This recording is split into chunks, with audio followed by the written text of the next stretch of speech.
Hello बच्चों, आज हमारा प्रश्न है प्रश्नावली 8.4 से प्रश्न नंबर 3 करेंगे। दशमलव का प्रयोग कर सेंटीमीटर में बदले।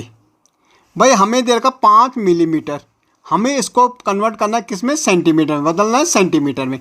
तो सबसे पहले आपको समझना होगा 1 सेंटीमीटर में हमारा कितना होता है, 10 मिलीमीटर होता है। कितना होता है, 10 मिलीमीटर। अगर मुझे सेंटीमीटर को बदलना है मिलीमीटर में, मतलब सेंटीमीटर बड़ी यूनिट है और मिलीमीटर छोटी है। अगर मुझे बड़े से छोटे में करना तो गुणा होगा, किसने तो होगा, 10 से होगा, क्योंकि 1 सेंटीमीटर में हमारा 10 मिलीमीटर होता है। अगर मुझे मिलीमीटर, तो 1 मिलीमीटर बराबर कितना सेंटीमीटर होगा, 1/10 सेंटीमीटर होगा। तो अब आप समझो, जब 1 सेंटीमीटर में हमारा 10 मिलीमीटर होता है, तो अगर 2 सेंटीमीटर हमें निकालना है तो कितना होगा, 2 गुणा गया 10 हो जाएगा, हमारा 20 मिलीमीटर हो जाएगा। लेकिन अगर मुझे मिलीमीटर को सेंटीमीटर में करना, जब सेंटीमीटर को मिलीमीटर में करेंगे तो गुणा करेंगे 10 से, और जब मिलीमीटर को सेंटीमीटर में करेंगे तो भाग देंगे 10 से। मुझे 5 मिलीमीटर को किस में बदलना, सेंटीमीटर में बदलना।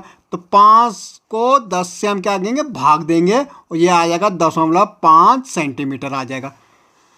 जब सेंटीमीटर को मिलीमीटर तो गुणा करना 10 से, और मिलीमीटर को सेंटीमीटर में तो भाग देना 10 से।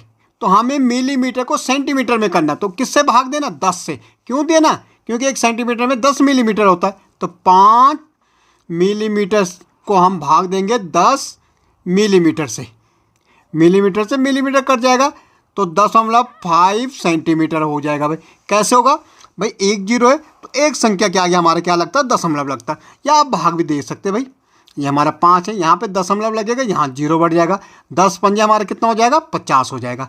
ये हमारा सेंटीमीटर में आ गए। अब देखो भाई 60 मिलीमीटर है, तो 60 को हमें भाग देना 10 से। किससे देना, 10 से। भाई 0 से 0 कट जा रहा, तो 6 सेंटीमीटर हो जाएगा भाई हमारा। भाई मिलीमीटर को हमें कन्वर्ट करना सेंटीमीटर, इसमें हम भाग दे रहे। ओके, 164 मिलीमीटर, 164 मिलीमीटर को हमें किस में करना, सेंटीमीटर में। तो 164 को हम भाग देंगे 10 से। 10 से क्यों दे रहे भाई, क्योंकि 1 सेंटीमीटर में हमारा 10 मिलीमीटर होता है। तो 10 से भाग देंगे, 1 0 है, एक संख्या के आगे लगेगा, तो 16.4 सेंटीमीटर हो जाएगा। भाई भाग भी देखो, 1 0 है ना, तो एक संख्या के आगे आएगा। ओके, दशमलव। 9 सेंटीमीटर 8 मिलीमीटर। भाई 9 तो सेंटीमीटर में, इसको तो हमें बदलना नहीं, हमें बदलना है 8 को। तो 8 को भाग दे दो 10 से, तो ये आ जाएगा, 9 तो ऐसे रहेगा, ये सेंटीमीटर में 0.8 आ जाएगा। अब ये सेंटीमीटर में हो गया, तो ये हमारा जोड़ देंगे, 9.8 सेंटीमीटर हो जाएगा। ओके, 93 मिलीमीटर, 93 मिलीमीटर, इसको भाग दे दो 10 से, तो क्या आएगा भाई, 9.3 सेंटीमीटर। ओके।